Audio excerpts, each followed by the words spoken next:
Урматтуу журналисттер, мунун бардыгыңар билип койгула. Бул жасалма бийлик тарабынан жеке Ташиев тарабынан уюштурулган кылмыш иши.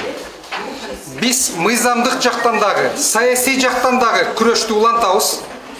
Камчы, угуп кой. Мен сага окшоп эч убакта жалдырап барбайм. Мен эч убакта бийлик менен соодалашкан эмесмин сага окшоп. Аягына чейин мыйзам менен саясий күрөштү улантабыз. Ташиевдин кылганын биз эртелигеч мыйзамсыз, адилетсиз экенин биз далилдейбиз. Экинчи часть, ошол экинчи часть менен 5 жыл берип атат. Ал жерде таптак жазылып турат. Группа лиц деп.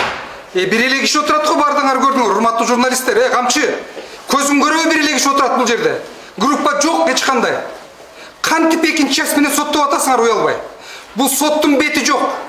Бул бийликтин бети жок. Камчынын бети жок булардын.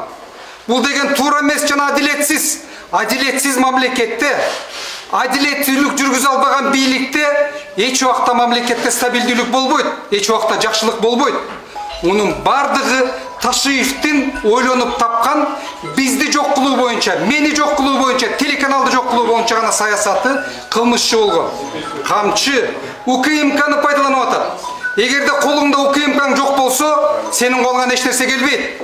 Сен мени, Талайды жана башка журналисттерди, саясатчыларды УКМКнын гана күчү менен басып атасың.